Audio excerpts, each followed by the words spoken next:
Americans held hostage, abandoned behind enemy lines. Day 45. Think of it, 45 days. 45 days since hundreds and hundreds of Americans, their families abandoned behind enemy lines. 45 days since thousands of green card holders, people eligible to be in this country legally, were abandoned. 45 days since thousands of SIV holders and their families were abandoned, and our Afghan allies. And 40 days since Joe Biden lied to the entire world and promised to stay in Afghanistan until every single U.S. citizen was safely out of the country. Sadly, that wasn't Joe Biden's only blatant lie, because today on Capitol Hill, Biden's top military advisors, they contradicted him over and over and over again.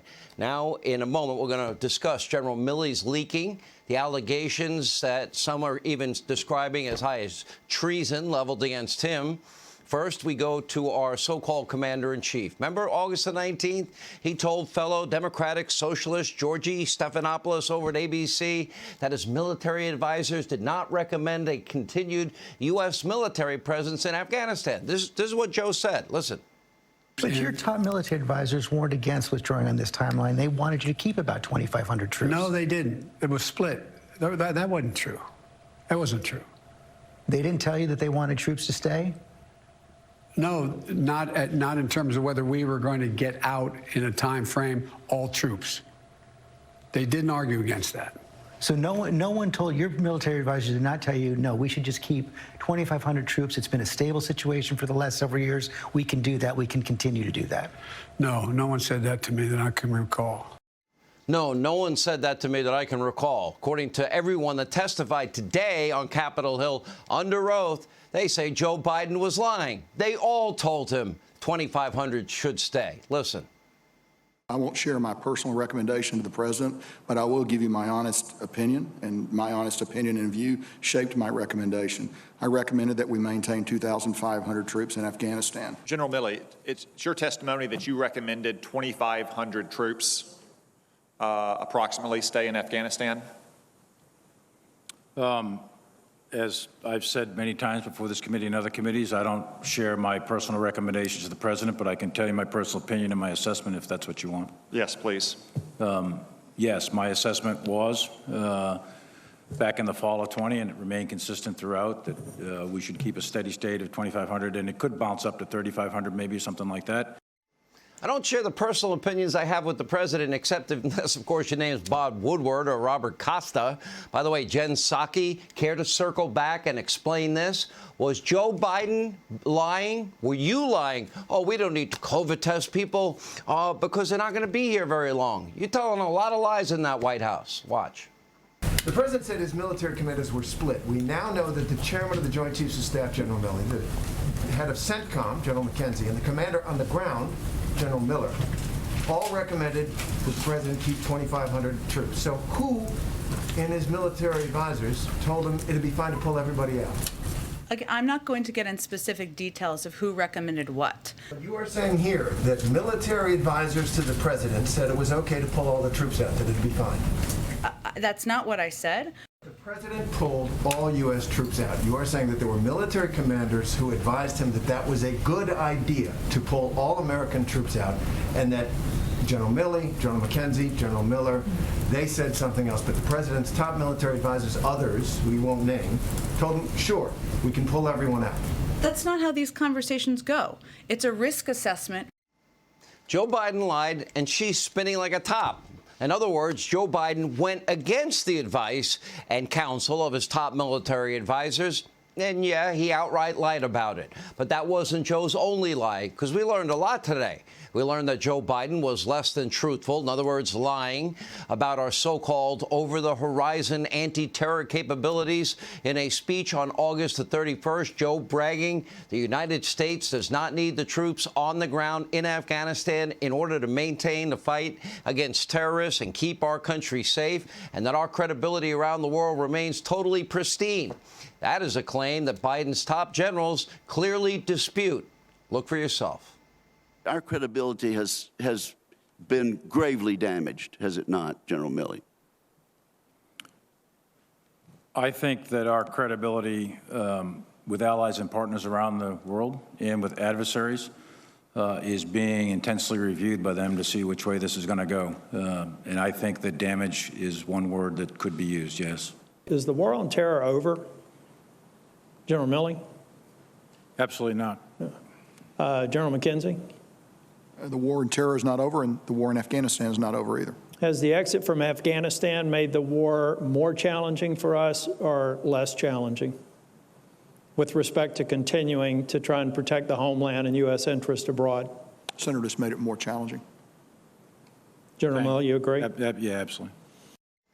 War's not over. Wait, Joe said that he's turned the page and that he's dealing with the very professional and business-like Taliban that are now killing people and torturing women and taking away all of their rights. So Joe Biden was repeatedly told that our over-the-horizon capabilities were not sufficient. Another lie. He was told, and he knew, that Afghanistan would collapse without U.S. support. He knew abandoning Bagram Air Base in the middle of the night would leave Americans virtually defenseless. He knew the Taliban was rapidly advancing throughout the entire country. The whole world knew it. They knew it in March, April, May, June, and July, and he's still bragging about the training of the Afghan military that was collapsing before the world's eyes. But Joe Biden continued to rush through his botched and very preventable withdrawal anyway, because Joe wanted to brag that he successfully ended America's longest war. And then, predictably, when everything went south, he just lied about all of it, which pretty much sums up the plagiarist Joe Biden's entire career. He's been and remains a spineless coward, zero integrity, and he lies with abandon. And speaking of integrity, the chairman of the Joint Chiefs, well, General Milley, is also seemingly lacking. This new book from Woodward and Robert Costa is all but accusing Milley, at least in the definition of many, of betraying this country. Even though they're now defending Milley, meaning the authors, they would burn a leaking source like a chairman of the Joint Chiefs. I don't think they'd want to burn that so quickly. But according to the allegations, and Milley even tried to defend them today, Milley promised communist China, our sworn enemy, a hostile regime, in 2 secret phone calls, he would give them a heads up if then President Trump decided to attack. The way I read the Constitution, the commander-in-chief, that would be the duly elected president of the United States. Under oath, Milley's response was at best shifty, although at one point he just pretty much outright admits that, yeah, he would give him a heads up. You decide. You're quoted in the Woodward book as telling the top Chinese Communist military commander, quote, "If we're going to attack, I'm going to call you ahead of time." Is that true, General Milley? Well, let me tell you what I actually said. Well, that's not true. I hope that's Let me not tell you what I actually said, Senator.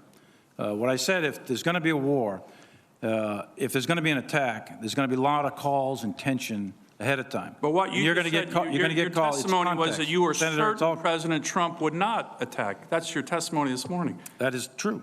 That is okay, absolutely then why would true. you? And I was communicating to my Chinese counterpart on instructions, by the way, to de-escalate the situation. And I told him if there was going to be an attack, there'll be plenty of communications going back and forth. Your intel system's going to pick it up. I said, I'll probably call you. Everybody will be calling you.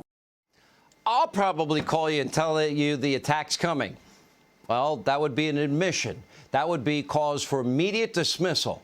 Now, Woodward and Costa probably taped him, so he knew he couldn't really outright lie. Maybe it's time to release those tapes to Congress. One thing that Milley did fully admit to, he gossips like a mean girl in high school, to use a phrase, to every single reporter in town, even though he says, I don't disclose the conversations I have with the president. Unless your name is Woodward or Costa, then you tell him everything. Listen. General Milley, yes or no to this? Did you talk to Bob Woodward or Robert Costa for their book, Peril? Woodward, yes. Costa, no. Did you talk to Carol Leonick and Philip Rucker for their book, Alone Can I Fix It? Yes. Did you talk to Michael Bender for his book is Frankly, We Did Win This Election, the Inside Story of How Trump Lost? Yes. Yes. Or no? Why would you, as the sitting chairman of the Joint Chiefs of Staff, talk to a reporter that's writing a book about a prior administration? Why would that be in part of your job description? Well, as Senator Blackburn said earlier, I deal with the media routinely, 2, 3, 4 times a week. I'm talking to the media. This would be called leaking, and this would be called revealing private conversations with your boss. How pathetic. Remember, General Milley is the Joint Chiefs of Staff, our highest-ranking military official. Why would he be leaking to any reporters and gossiping to reporters about his boss? How exactly is our country safer or more secure with General Milley leaking and gossiping all over town to every reporter that has a book deal? Because apparently he talked to a lot of them. How does that advance your national security? It doesn't. After today, it is clear. General Milley needs to resign or be fired. He absolutely needs to be investigated for the leaks, for the calls with China, whether or not he was trying to usurp the power of the President of the United States, whether or not he was coordinating with our sworn enemy, what he had in terms of conversations with Speaker Pelosi, and about this botched withdrawal from Afghanistan that he is in part responsible for. Hey, Sean Hannity here. Hey, click here to subscribe to Fox News YouTube page and catch our hottest interviews and most compelling analysis. You will not get it anywhere else.